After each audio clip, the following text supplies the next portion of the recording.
উত্তর আমেরিকায় অনুষ্ঠিত ফিফা বিশ্বকাপে ভ্রমণ সংক্রান্ত নানাবিধ বিধিনিষেধ ও প্রতিবন্ধকতার শিকার হচ্ছে ইরান জাতীয় ফুটবল দল। এই বৈষম্যমূলক আচরণের বিরুদ্ধে বিশ্ব ফুটবলের সর্বোচ্চ নিয়ন্ত্রণ সংস্থা ফিফার কাছে আনুষ্ঠানিক অভিযোগ দায়ের করার সিদ্ধান্ত নিয়েছে দেশটির ফুটবল ফেডারেশন। স্থানীয় সময় বৃহস্পতিবার 18 জুন ফেডারেশনের এক মুখপাত্র এই তথ্য নিশ্চিত করেছেন। ইরানের ফুটবল ফেডারেশনের মুখপাত্র ক্ষোভ প্রকাশ করে বলেন, টুর্নামেন্টের অনেক আগেই ইরান জাতীয় ফুটবল দলের পক্ষ থেকে তাদের সম্পূর্ণ প্রস্তুতি ও ভ্রমণের সময়সূচি আয়োজকদের কাছে জমা দেওয়া হয়েছিল। তা সত্ত্বেও আমাদের জাতীয় দল আবারও আয়োজকদের আরোপিত বিভিন্ন ভ্রমণ নিষেধাজ্ঞার মুখোমুখি হয়েছে। বসুন্ধরা টিস্যু অশুদ্ধতার বিরুদ্ধে এক বিন্দুও ছাড় নয়। এর ফলে আমাদের দলের কারিগরি ও কোচিং স্টাফদের পূর্ব পরিকল্পিত রণকৌশল ও প্রস্তুতিমূলক পরিকল্পনা বাস্তবায়নে মারাত্মক ব্যাঘাত ঘটছে।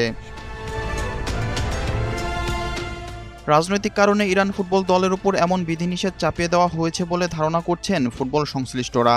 এর আগে বিভিন্ন আন্তর্জাতিক টুর্নামেন্টে ইরানি ক্রীড়াবিদ ও কর্মকর্তাদের ভিসা ও যাতায়াত নিয়ে আয়োজক দেশগুলোর পক্ষ থেকে জটিলতা তৈরির নজির রয়েছে। চলমান বৈশ্বিক ভূরাজনীতির উত্তেজনার মধ্যেই উত্তর আমেরিকা এই ফুটবল মহাযজ্ঞে এমন ঘটনা দলটির খেলায় নেতিবাচক প্রভাব ফেলতে পারে বলে আশঙ্কা করা হচ্ছে। এই ভ্রমণ জটিলতা নিরসনে এবং দলের খেলোয়াড় ও স্টাফদের অবাধ যাতায়াত নিশ্চিত করতে ফিফা যেন দ্রুত ও কার্যকর হস্তক্ষেপ করে ইরান ফুটবল ফেডারেশন সেই দাবি জানাবে।